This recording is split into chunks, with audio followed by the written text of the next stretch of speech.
That's right, everybody.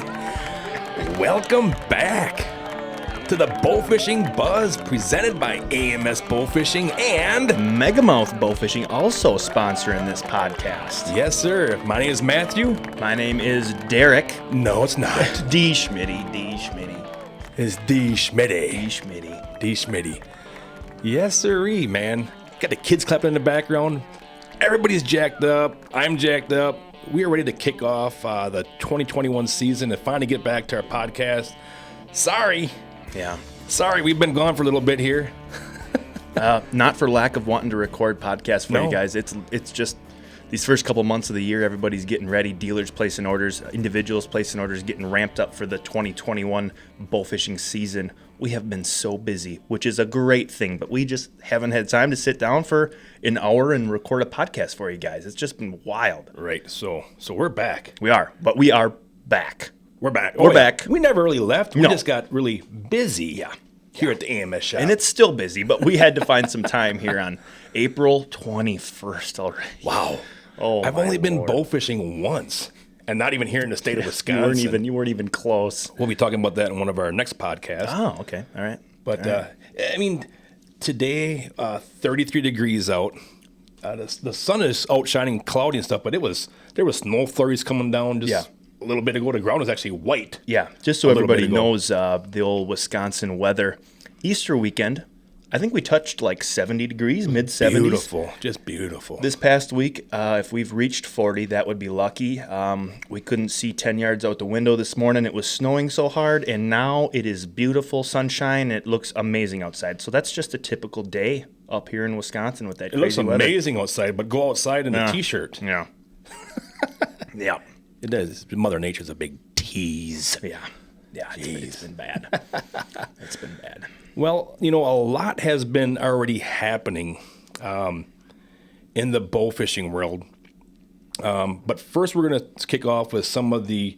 There's not many that I looked at this morning. Some of the BAA records, Derek. So, sure. But we've got a lot to discuss here. We've got a special guest coming on. So, why don't you start us off there, Derek, with some of the BAA records? Sure. I'll read that first one off here, Matt, and I'm going to add a little side note Give her. to that record we have. So we would like to congratulate Anthony Miller on his Michigan State record bowfin weighing 11 pounds. That was, according to our notes here, a 20-year record that he broke. A lot of times you get those fish that, every 2-3 years someone shoots one, a fish that breaks that previous record. 20 years, that had to have been that's awesome. Yeah. That's crazy. Absolutely. Bowfin. Matt? I know what you're going to say now. Yeah, I've told you this. His bowfin stories. I always see the little snaps and pictures Oh, my gosh. in the summertime. There's a lake in Wisconsin, in a county that you cannot bowfish in. Yeah. Okay. Yep. This lake, the smallest bowfin that I've seen in this lake would shatter. It would shatter the Wisconsin record. Not just shatter it, it would. You need to say it, shatter. Oh, that's big time Yes, right there. yes. Just wanted to throw that in there. I have no proof of it or anything, but I have seen some absolute tanks while I'm trying to catch some crappies and walleyes. Have you caught any of them? I have caught a couple of them, and I guess I shouldn't say that. The smallest one would shatter it, but the one that I caught, I remember we released it, and we just gauged what it weighed based on what the length and the record was for the Wisconsin record bowfin. Yep. And it would have been within, I'm guessing, like a pound, which that seems like a lot. But like I said, this was one of the smallest fish that we've seen bowfin-wise in that lake. We've seen some that are just like, oh, my God, get out of the water type big, just tanks. But Unreal. Sorry for that little tangent. No, that's Continue cool. on with the next record here. All right, we've got Bailey Garrison, a youth world record and youth Arkansas state record blue catfish, weighing 62.3 pounds. Wow. That's a tank. That's a tank. And, we say it every time, but seeing those youth records, that's so cool. Yep, absolutely. The most important generation is the next generation, so congrats to Bailey on that one. Awesome. Got a little shout out here for a Megamouth Pro staffer, Donovan Tate. Congrats. BAA world record and Florida state record clownfish, weighing 13.8 pounds. Congrats, Donovan. I bet you he wasn't cloning around when he shot that fish, was he? My dad joke. Ba-dum-bum. Dad joke engaged. Oh, jeez. I'm going to start out right away. I know I'm going to go a little bit off script right here. Okay. But I'm just going to go off a little bit here because I've been seeing way too much of this. Oh, I know what you're going to say. On Facebook, on social media. The season's just getting going, really kind of starting to kick in here, and the people are starting to go out now, but I'm seeing way too much of people picking up and having to take care of other bow fishers that are leaving their fish in the ditches, at the boat ramps. Terrible. Number one, you're not a bow fisher if you're doing that type of stuff. Absolutely not. Because if you ruin it for myself and all of you out there that love the sport of bow fishing, you are not a bow fisher. And when you're bow fishing, the only way that this is going to get taken care of is if it's taken care of by the bow fishing community. Yeah. Or the guys that are in that boat. Because more than likely when you're bow fishing, you're not by yourself. No.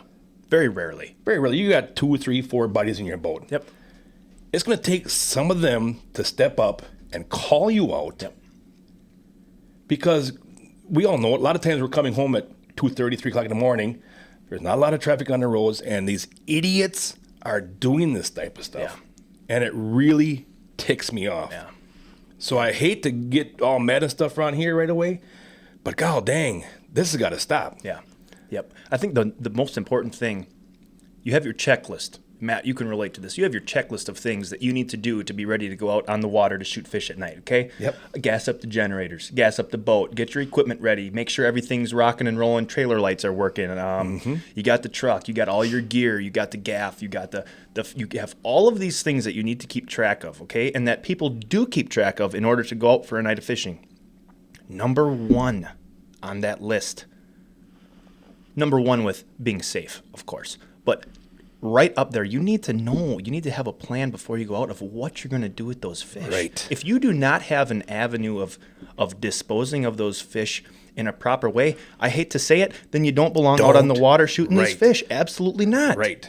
Keep your butt off the water. Yeah, that we don't want you to bowfish. Exactly. That puts out such a bad vibe, one bad apple makes everyone who bowfishes look terrible. Yep. People who don't do it don't know about it, and they see, oh yeah, those guys who bowfish, they just dump their fish in the ditch. Well, guess what? They're going to think that we all do that, which could not be further from the truth. Absolutely. Right on. Just not good. Yep. Clean it up, guys. I have a farmer that I work with here, or that we kind of work with here. Yep. There's several people in this Stratford area that work with this farm out here. I've already gone out there and handed them a case of beer. I take them some AMS hats, some AMS shirts. I'm good to go for the rest of the year. Yeah. They see me drive in, wave and stuff like that there. They know that's all you have to do is find a farmer in your area, pay him some money, give him some cold bush lattes is what we call them up here. Yes. Yes. You know, do something, but dang it, do not keep doing this type of stuff. You're gonna hurt us. Yeah, absolutely. And when that happens, it's not going to be good. So if you know of somebody, you need to talk to them. If you don't want to, get the law enforcement involved or the DNR involved or something like that, talk to them. Say, hey, man, I'm not going to keep going with you. We got to figure something out because we can't do this. We're going to have to call these people out. And the bow fishing community is going to have to put a stop to this. And they're going to have to, turn these people in that are doing this. Yeah. Because, like I said, it's 3 o'clock in the morning. There's nobody out and around when these kids are doing this, or whoever's doing it. Right. It's crazy. And I know that there's also places like, for instance, here in Wisconsin, once you shoot a rough fish, you cannot release it back into the water. Okay, so we have to take those fish back with us. In other states, they allow you can sink fish. Sink your fish in certain states. Well, sinking fish is different than taking your barrel of fish and just dumping that into the waterways. Yep. That is not sinking fish.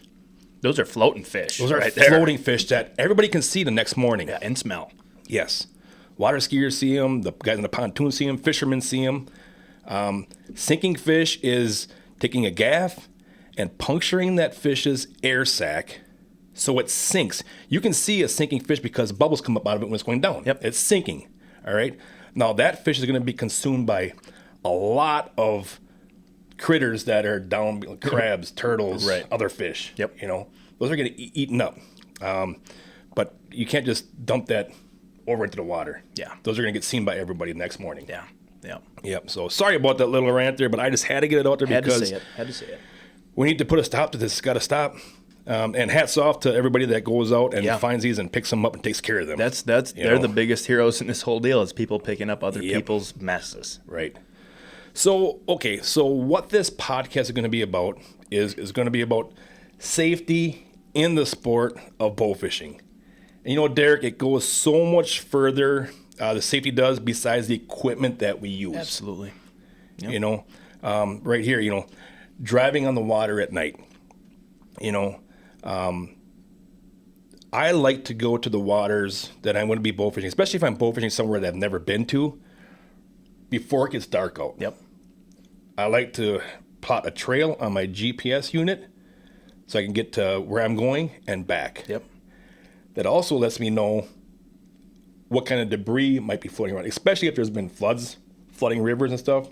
My gosh, have you ever been on the Ohio River when it's flooded? Yep, I have. It's With like you. a minefield out there. Yeah. It's crazy. Yeah. Because there is so much, there's tires. You'll see big tires floating down the river. Yep.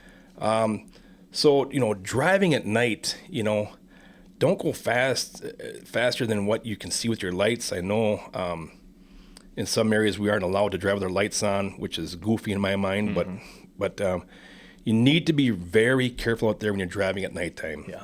Yep. Absolutely.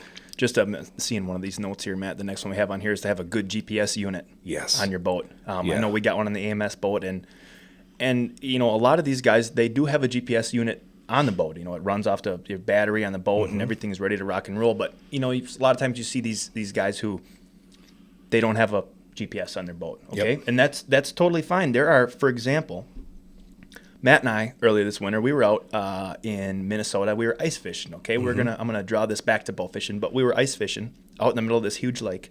We did not have any service while we were out on this lake. All right, but there is an app, and there are so many others than just the one I'm going to mention here. Navionics app. All right, what you can do is you can go in, select a body of water, download that map when you have service or cell service. You are going to get a accurate reading of the depth, hazardous areas on that body of water. Boat launches? Yep, boat launches, anything you'd need. So that if you don't have a big fancy GPS unit on your boat, I mean, you can get a free version of that app and have that map, and you'll have a little bit. You can make a track. If you make it safe going one way, you can follow that track back. It can just really help you. But you got to plan that out. If you don't think you might have service, just something to give you a little bit more extra. Right. Peace of mind coming back at night when it's dark. Yep. And getting back to that, Derek, we all have Google Maps. We all have maps on our phones. Yep. But I do not. I like to use it when I'm on the trolling motor and on the fan. I'll use that. Sure. But when I'm driving, I like to have one hand on my throttle and one hand on my steering wheel. Sure. In case I need to throttle back or make a quick move. So I don't want to be holding onto that phone. I want to be looking at my good GPS unit. Yep. Sure. When I'm driving. Yep. But anything to help you out there on the water. Fog on the water. My gosh, how many times have we been caught in fog in the night of a tournament, out just regular bow fishing? But there's been a lot of times where that fog settles in when it's hot and muggy, and then that it's getting close to that daybreak at 3 o'clock in the morning or 4 o'clock in the morning. That fog just settles in the big river valleys and stuff like that. You got to be careful. Yeah, take it slow. Yeah. Rather to be, just take it slow. Rather to get back to the landing 10 minutes late than to have something bad happen to you out in the water. And I'll use, for example, like the Tennessee River, okay, that goes from Barkley or Kentucky Lake out to the Ohio River, okay. It's small, it's narrow, fog settles in there, you kind of know it, all right. But along that, there's barges. Yeah. And along that, there's dumping stations. There's those big cement where barges park that are sitting off this bank. So even if you're just cruising up the bank, there's a lot of stuff that's in the way there. So, if you're out shooting a tournament or you're just out fun shooting, you need to know that it's going to be foggy out the next day, and you can kind of tell. you need to leave early. If you have to come back to weigh-ins and stuff like that, you need to come back early, get a little quicker start going like that there too. A lot of us bowfish below dams there. Mm-hmm. It's a great spot. I love bowfishing below dams, but you need to use your head below dams. And that can also be above dams, above and below dams, all right? Generally, a lot of the dams will sound a siren if something's going to be changing there. And they have signs up that when the sirens go off, please move a certain distance. But there's a reason why they want you to stay, 200 feet generally below these dams.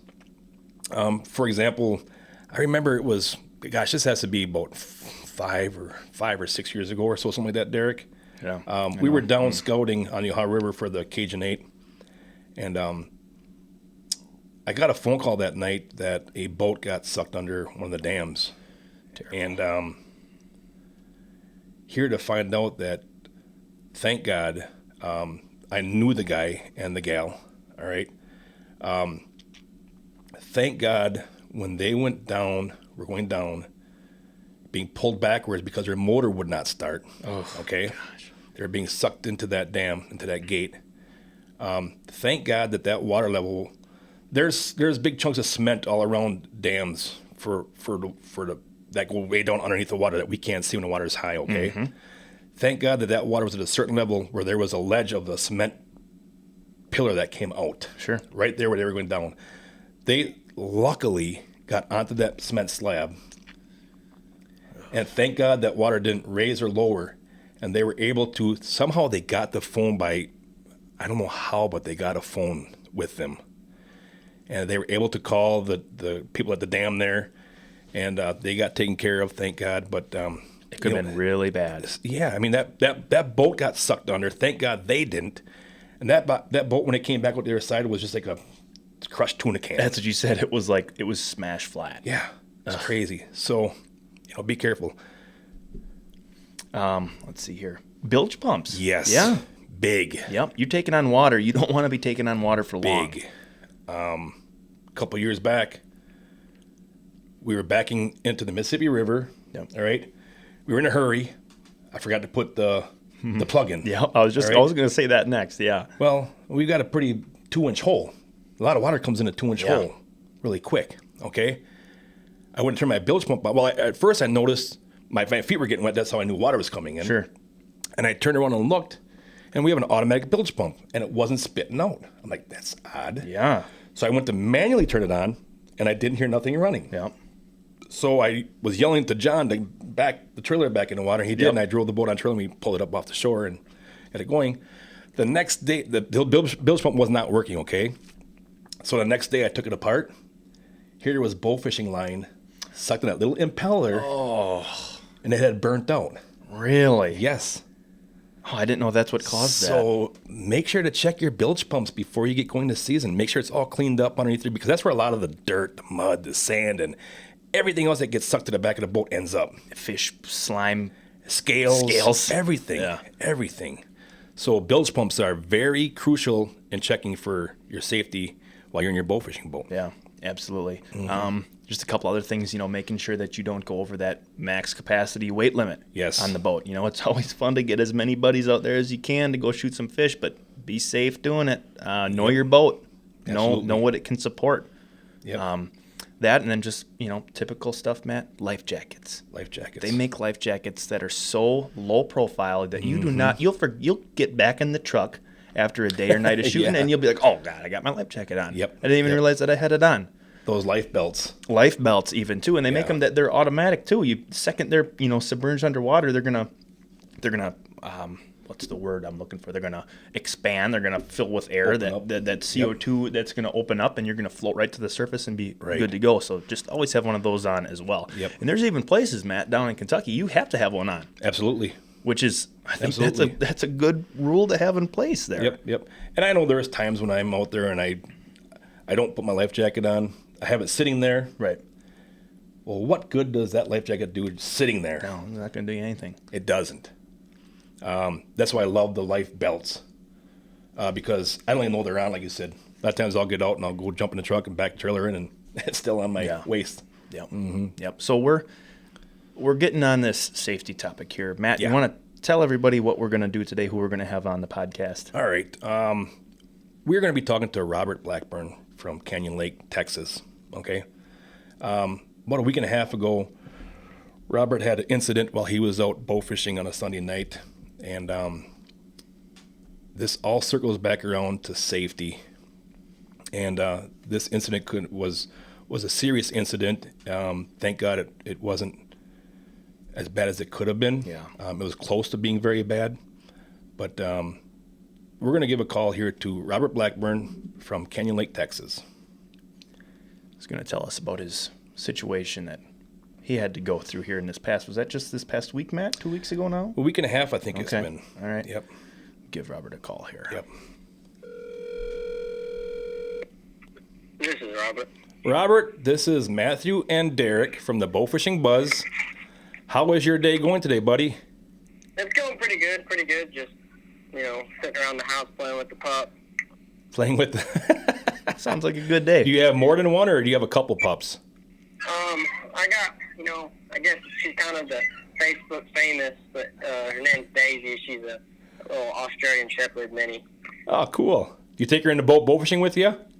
Oh, yeah, she loves it. More than I do, honestly. That's awesome. That's Yeah, cool. First mate. She gets real mean on them fish and, actually get there shooting fish and stuff. She's going to try to bite them, trying to get them off the arrow whenever you put them up.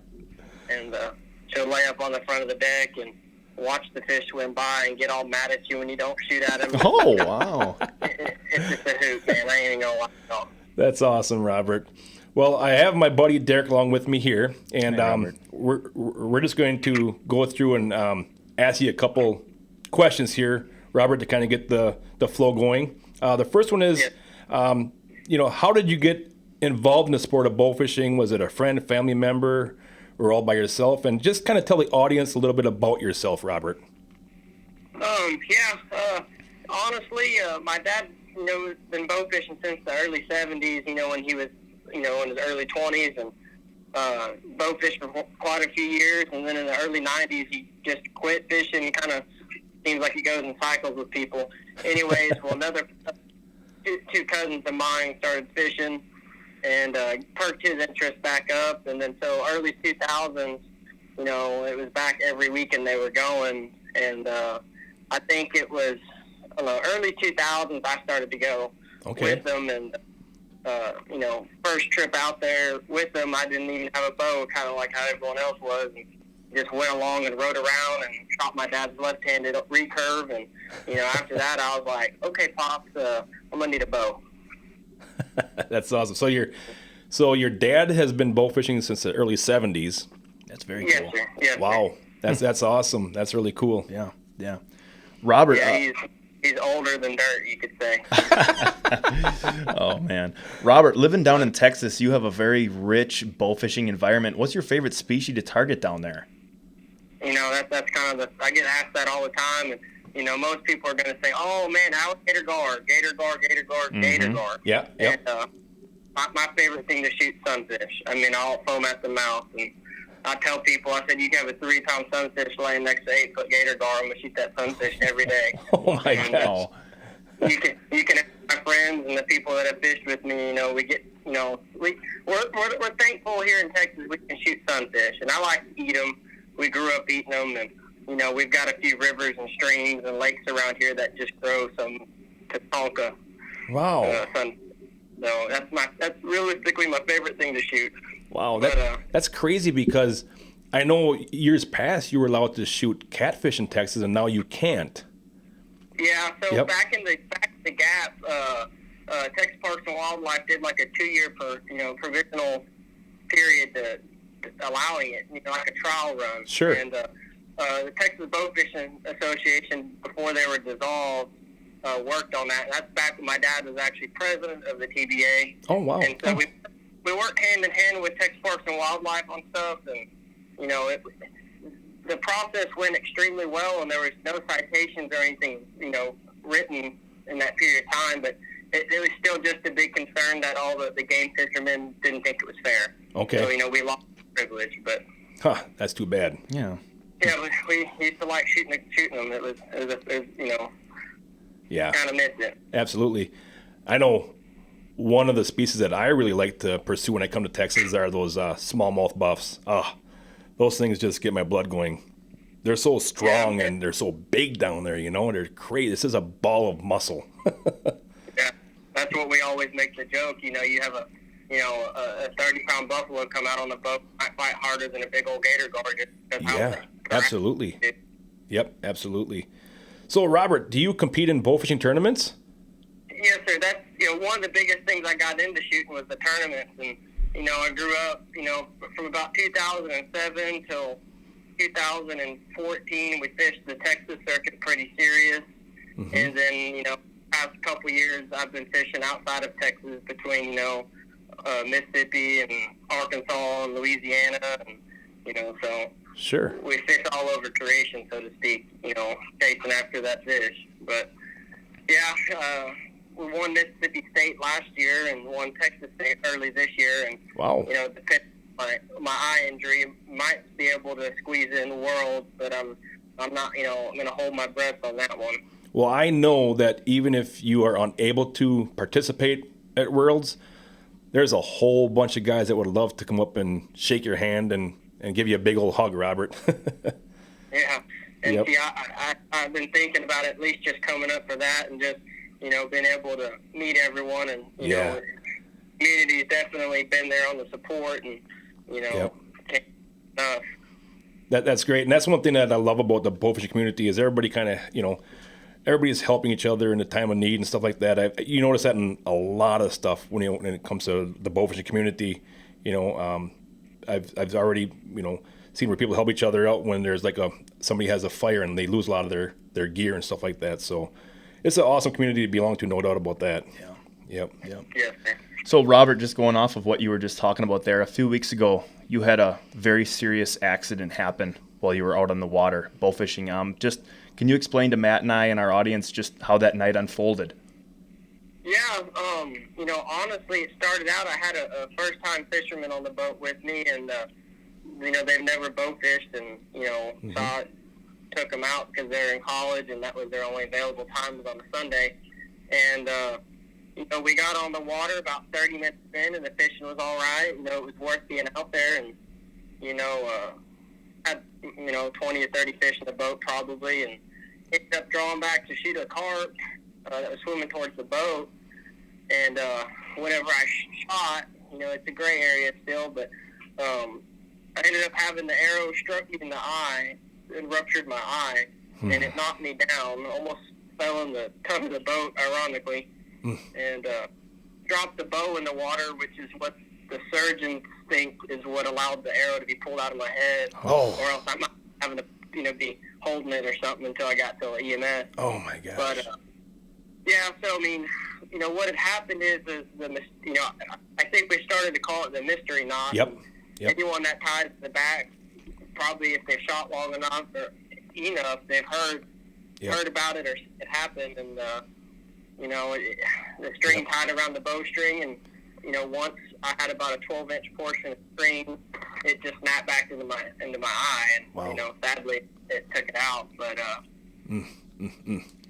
so it happened.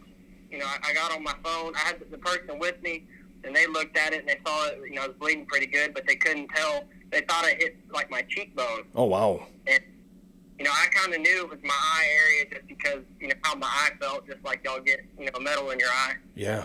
And I took a picture on Snapchat and actually ended up sending it to a couple of my friends just so they had it so they could save it, because I didn't know if I screenshot it or not. Wow. And at that moment when I saw my own face, I knew it wasn't good, and I knew I needed to get to the hospital. So I got on the phone. I didn't want to call EMS because in prior situations they don't want you to move. They want you to stay still until they can get to you. But I knew with me being out in the middle of the river on the lake that wasn't going to be a viable option. Sure. Correct. So, anyways, I got my phone, called my pops, and luckily he answered. It was only like 9:30 at night, so he wasn't asleep or nothing. And I told him, I was like, hey, I had a bad accident and I'm not okay. I need you to get to the boat ramp, this boat ramp here. Mm-hmm. I love you, and hung up on him. Wow. And I didn't want to do the whole, what happened, what do we need, just I need you to get here. Yeah. Oh. And so I told the person that was with me, I said, hey, I'm going to drive this boat back. We need to get a tourniquet on my head so I don't, lose anything or get any debris from the wind. And I said, you're going to have to help me not run into stuff. There's stumps and, and buoys and rock piles and stuff. I said, as long as if it's not visibly sticking out of the water, it's not a concern. We're fine. I know where all the underwater stuff is. So by the time luckily only had to make like a 3-mile drive back. Okay. And with about half the time that I would have if I didn't have that ramp right there. Right. And by the time my boat was hitting the boat ramp, my pop was pulling up, and he's worried as it is. And at that, I had other family show up to handle the boat and my dog and all that stuff. And a couple minutes shortly after I got there, EMS showed up and they carried me up the road, and they ended up calling Lifeline to carry me to the hospital and up by Austin. Wow. And I went through an emergency surgery then, and they were able at that point to repair the eye, just to maybe give me the option in the future, or once it healed up some, to see if it was going to be a repairable situation. And ended up having a blood clot on the backside of my eye, and severe damage and everything. And luckily I didn't have any brain damage or anything like that, but wow. They said within another quarter to half inch it would have been fatal. Oh, so, my goodness. There. But anyways, I've had 2 follow-up appointments already, and I'm blind in my right eye. I don't have any sort of vision, or I can't see any shades or light or anything, and I'm missing just about every crucial component of the eyeball itself, ironically. Wow. So Wow. That's I'm unreal. For tomorrow to schedule for a prosthetic appointment, I guess. Sure. Yep. That's crazy. It's quite the story, Robert, and everybody's so thankful that everybody was quick reacting. I mean, just to hear you talk about that, how calm and collected you were, during that whole process, even to think about getting, a rag around there as you were driving back to the boat, so no debris and stuff would get into the wounded area and stuff like that, and for you to just call your dad and tell him to come and just hang up like that and all, that's just an amazing story, and that's crazy. Yeah, I'm not gonna lie, I'm the biggest titty baby there ever was. I might get poked by something, I'm gonna cry about it for 3 days. And in that situation, reality set in. I'm not gonna lie to y'all. I saw parts of my eye in the picture outside of my eye, and I wasn't too at that point, I told myself, okay, well, I'm done for with this eye, but I still, I need to go get this taken care of. So wow. I think that kept me from going into shock or freaking out, or just the fact that I had to accept it then. Man. No one else, and if I hadn't, I would hate to wait until someone came and got me, just because it would have prolonged the process. So right. It's kind of one of the things that tough through it, and surprisingly through the whole ordeal, the pain wasn't that bad. I had more pain after the actual surgery. Sure. But yep. At the moment, the pain wasn't that bad, and, wow. and it could have been because I was in, all, adrenaline rush, I guess you could say. I'm not too sure. Right. Yep. Yep. It's one of them freak accidents, Yep. You can try to avoid it, and nothing says you would have, but, it definitely, in my situation, could have been avoided at least this one time. Right. So this next question is, do you plan to keep bowfishing? I think you've already answered that question in some of the videos that you have posted out there. You've already, I've seen you shooting your bowfishing rig into a block target and stuff like that already, and that's incredible, Robert. That's amazing. Well, and I'm not gonna lie to y'all. I've had so much support from everyone, and there's been a lot of people in the industry that have had eye injuries from. A few of them have been for arrows, but they might have been from, being overseas in a war, or mower accidents, and Yep. it went back and forth of if they lost their dominant eye, whether they stayed that same hand. And it seemed to be about 70% of them ended up switching to their other hands due to the accident that they had. And, Sure. not trying to be dramatic. I had already made the decision that if I couldn't shoot the bow right-handed again, I don't think I would have been I think I might have just hung it up, just because you do it so long one way that you have too much pride to want to learn any other way. Yeah. And, Yep. So doctors told me I couldn't shoot a bow for, a couple of months. And then I had my specialist told me as long as I don't strain myself, I could do normal everyday tasks. So, I guess I kind of was bending the rules there a little bit. But Well, I've been shooting, 50, 60 arrows a day just to occupy my time with the downtime. And, it's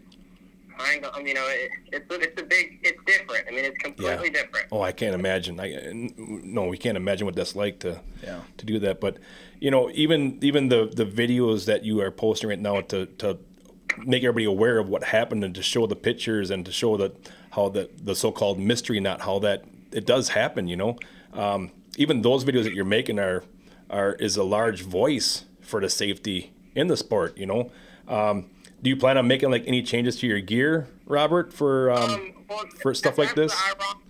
That's the ironic part of the whole situation is, I grew up shooting safety slides. Safety slides really started to get popular, as I first started fishing. And so we shot just because I've had people, my pops actually, in the late 90s had a snapback from the same situation, and it hit him in the tooth. So he was, had burned that bridge. Yep. So then we shot slides. And so up until about 3 or 4 years ago, I shot safety slides exclusively. Well, then changing who you fish with, some people prefer tied to the back. You end up trying what they have. And it would come down to, depending on what situation we were in, if we were shooting a safety slide or tied to the back. Yep. And, as y'all know, just because y'all are AMS, some people don't like them and some people love them. And, Yep. if I was shooting a safety slide, it would have prevented my situation. Right. There's no doubt about it. Yep. And some people say, well, I've had snapbacks with safety slides. And, I've had arrows come back at me, but I wouldn't consider it a snapback with the way, Right. My biggest thing is with a safety slide is if you have an arrow come back at you, it only comes back at you sideways or comes at your leg, or, it doesn't come straight back in the manner that it was, when you shot, and the simple fact you can keep the string and your slide in front of your rest, in front of the reel. Yep. It makes it more foolproof, and they're faster. Right. And you can go out there in 10 foot of water if you've got clear water, and you can draw back with your safety slide and shoot, and watch how straight your arrow shoots. And you can go tied to the back, and you can watch your arrow do just almost a hard right 90 or up, or some aggressive turn. Because So I've always been pro safety slide. It's just one of those times I just didn't have a safety slide on. Right. Well, Robert, we're first we want to thank you for coming on the podcast and telling everybody about the situation you had the other night. And secondly, we just want to, we're all going to keep you in our prayers.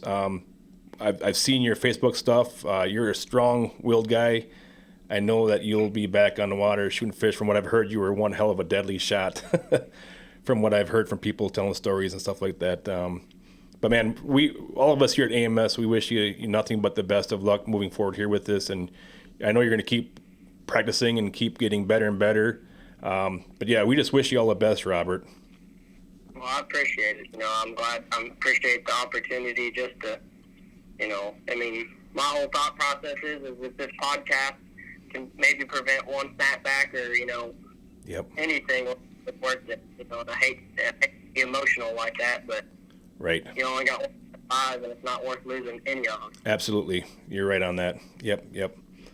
So I'll let you get back. I know you got a busy day tomorrow with the docks and stuff like that. But once again, thank you very much, Robert, for coming on the podcast.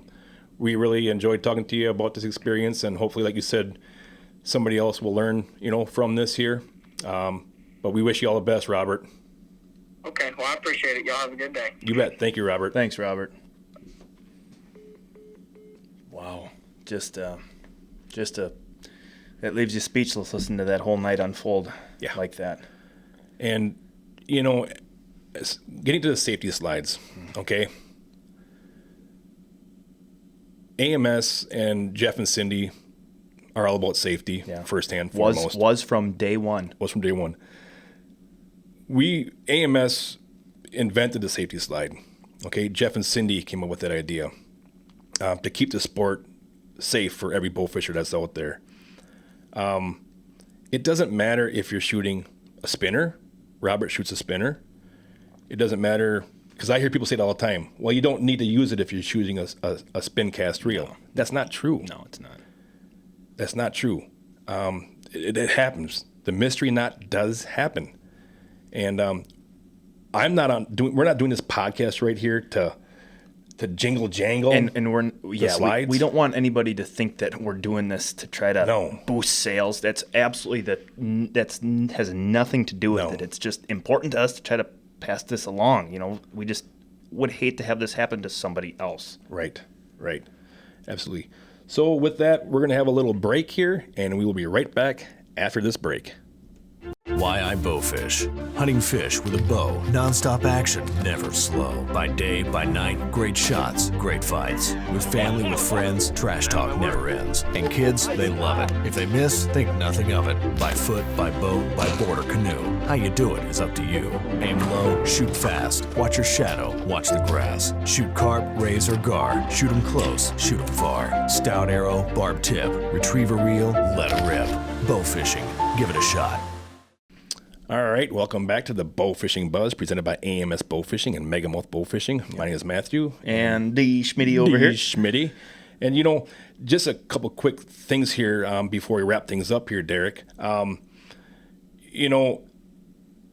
much is factored into something like this happening, okay? Draw weight, draw length. Mm-hmm. The bowfishing lines that we're using these days are stronger than the lines that we were using years ago. Yeah.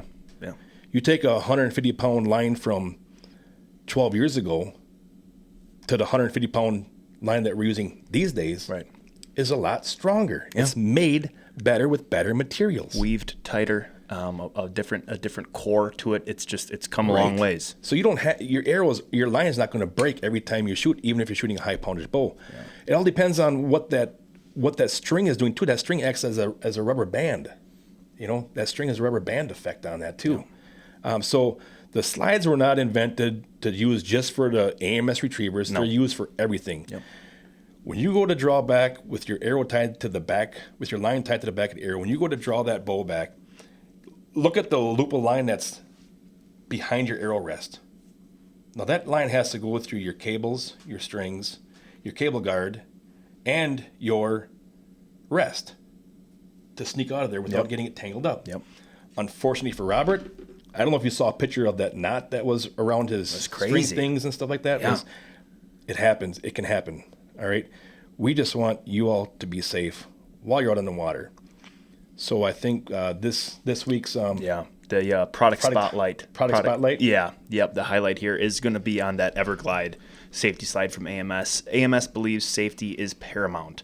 That's why we focus on safety in every product we manufacture, and why we never sell an arrow without an Everglide safety slide, a device we invented and patented that changed the industry. This system has proven its ease and durability on millions of fish. If used properly, it ensures your line will remain out in front of the arrow rest, and away from the bowstring on the boat.